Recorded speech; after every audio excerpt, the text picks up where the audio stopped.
Assalamualaikum warahmatullahi wabarakatuh. Pada video ini kita akan membahas tentang contoh analisis komparasi untuk yang parametrik dari dua sampel. Contohnya adalah Dita memulai penelitian dengan membandingkan NPF dari BUS dan BPRS untuk periode 2015 sampai dengan 2019. Bagaimana hasil pengujian komparasi yang Dita peroleh? Mari kita ikuti Dita dalam melakukan analisis dari awal sampai dengan akhir. Kita buka dulu datanya Dita. Jadi datanya Dita adalah ini. Ini adalah data yang Dita miliki. Kita punya data UUS dengan BPRS, kemudian dia dikumpulkan dari tahun 2015 sampai dengan 2019. Dari bulan Januari sampai dengan bulan Desember. Bagaimana cara kita analisisnya? Kita buka SPSS-nya terlebih dahulu, kita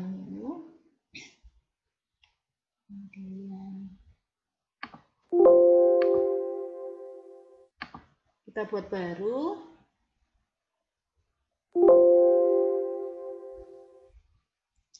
Kemudian kita copy terlebih dahulu data yang kita miliki.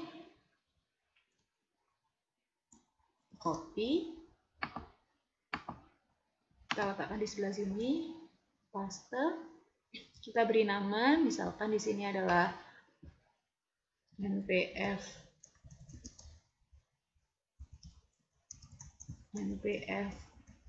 UUS.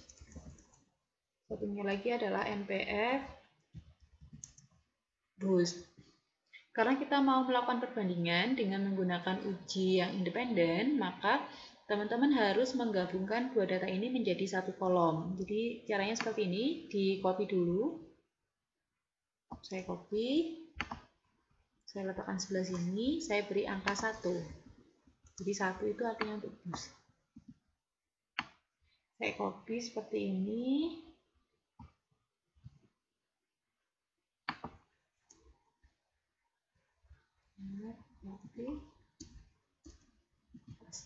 Sudah. Kemudian untuk yang satu lagi, untuk yang BPRS, kita beri kode 2. Jadi kita beri nama, ini tadi keliru, kita beri namanya adalah BPRS. Yang ini adalah gabungan, yang ini adalah grup. Jadi kita beri nama NPF UUS, NPF BPRS, gabungan sama grup. Jadi kita tulis kalau NPF gabungan. Kemudian yang satu lagi adalah grup. Kita lihat hasilnya. Jadi kita punya di sini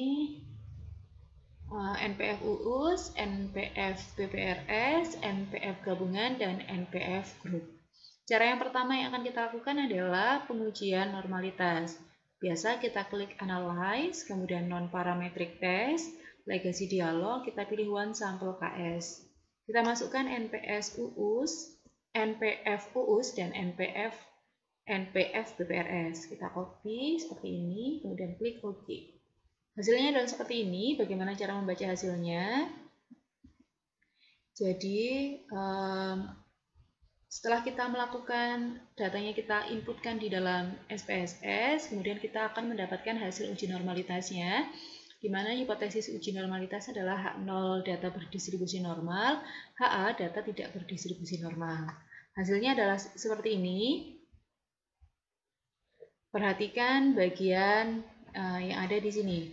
Di bagian T statistik yang ini, dan kemudian yang ada di sebelah sini. Nah, hasil ini yang NPF UUS 0,081, NPF BPRS adalah 0,200. Bagaimana hasilnya? Apakah kira-kira dia normal atau tidak? Nah, karena nilai sig dari NPF UUS dan NPF-nya BPRS itu adalah 0,081 dan 0,200, dia lebih besar dari 0,05, maka kita terima Betul, kita terima H0 dan kita simpulkan bahwa NPF UUS dan BPRS berdistribusi normal.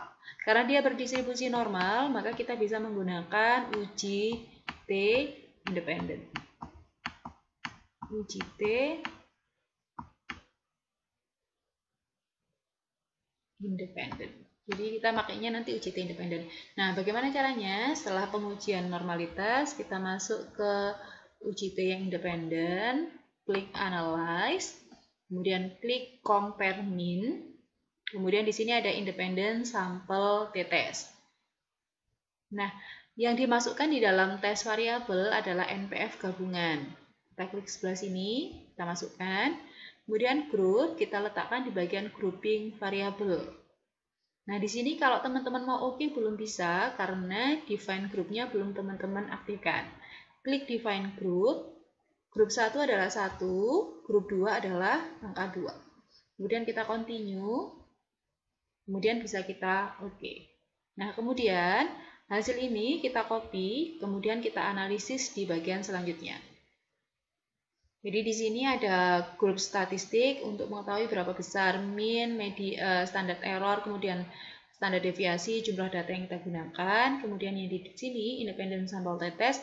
Di sini berisi 11 test for equality of variance. Jadi untuk pengujian homogenitasnya. Kemudian di sini adalah t-test for equity of mean. Jadi untuk pengujian t-testnya.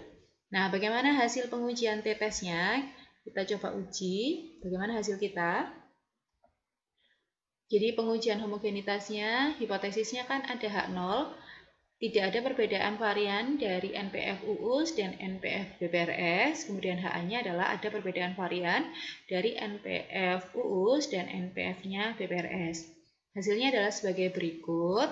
Nah, nanti teman-teman di bagian independent sample t-test ini, teman-teman boleh ngambil yang di bagian sini, 11 test for equality of variance. Jadi di sini adalah dia menggunakan uji 11 test. Bagaimana hasilnya? Di sini kan ada equal variance assume. Jadi asumsinya adalah varian sama, yang di sini adalah equal variance not assumed. Jadi ketika variannya tidak sama. Nah, dari hasil ini kita peroleh bahwa karena nilai signifikan dari 11 testnya adalah 0,00, dia kurang dari 0,05, maka kita putuskan bahwa kita akan tolak H0. Kalau tolak H0 artinya NPF UUS dan NPF-nya BPRS ini tidak homogen. Nah, kalau tidak homogen, bolehkah kita melanjutkan pengujian t-test for equality of mean? Jawabannya bisa, karena di dalam SPSS dia menyediakan pengujian independent sample t-test untuk yang variansnya tidak sama, yang kita akan gunakan di bagian bawah di sini. Jadi kita bisa pakai yang di sebelah sini. Oke, selanjutnya. Nah, dari sini yang tadi kita lihat, kita bisa lihat di bagian sebelah sini karena dia ternyata variannya tidak sama, berarti kita menggunakan asumsi yang varian tidak sama. Bagaimana bentuk pengujiannya? Hipotesisnya adalah H0, tidak ada perbedaan rata-rata NPF dari, maaf, itu bukan BUS, tapi UUS dan BPRS. H-nya adalah ada perbedaan rata-rata dari UUS dan BPRS. Kita lihat di sebelah sini. Ya, karena nilai sig-nya T dia kurang dari 0,05, maka kita tolak H0. Ya kan? Kita tolak H0 ini kan sig-nya. Dapat disimpulkan bahwa terdapat perbedaan rata-rata NPF dan dari UUS dan BPRS. Jadi ada perbedaan. Nah, kemudian teman-teman bisa lihat di sebelah sini, ini nilai T-nya negatif. Jadi karena nilai T-nya negatif, min 44,425 ini mengindikasikan bahwa NPF UUS, jadi UUS-nya lebih besar dari nilai NPF-nya BPRS. Jadi dari sini kita tahu bahwa NPF UUS dia lebih besar daripada NPF-nya BPRS. Untuk mengetahui ada perbedaan atau tidak, kita gunakan sig. Untuk mengetahui mana yang lebih besar, kita gunakan T. Bisa dipahami? Nah, bagaimana kalau ketika nilai T-nya positif? Kalau nilai T-nya positif, artinya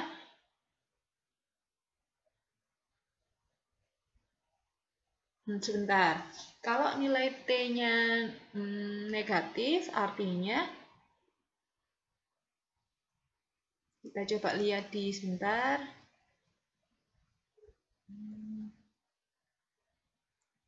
Kalau nilai NPF-nya dia, nanti kita coba lagi lihat ya. Kalau nilai T-nya negatif, berarti UUS lebih besar dari BPRS atau sebaliknya. Nanti kita coba lihat dari hasil SPSS-nya sebentar. Kalau di sini rata-ratanya rata-rata NPF dari BUS lebih besar daripada rata-rata dari BPRS lebih besar daripada rata-rata dari NPF. Sehingga ini kesimpulannya salah, berarti NPF dari UUS lebih kecil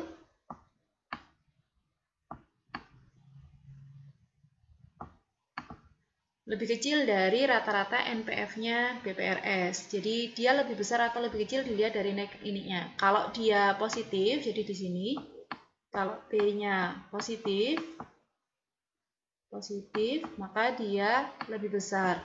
Kalau T-nya negatif, maka yang satunya adalah lebih kecil. Tergantung mana yang kita gunakan lebih dulu, punyanya BUS atau punyanya UUS. Kesimpulannya adalah yang pertama, NPF UUS dan NPF BPRS berdistribusi normal, sehingga pengujian yang digunakan adalah independent sample t-test. Yang kedua, NPF UUS dan NPF BPRS tidak homogen, sehingga uji T yang digunakan adalah untuk yang varian tidak homogen. Terdapat perbedaan rata-rata dari NPF UUS dan NPF-nya BPRS, dan yang terakhir adalah rata-rata NPF UUS lebih kecil dari rata-rata NPF BPRS. Sekian dari saya untuk pengujian komparasi yang untuk 2 sampel. Sekian, wassalamualaikum warahmatullahi wabarakatuh.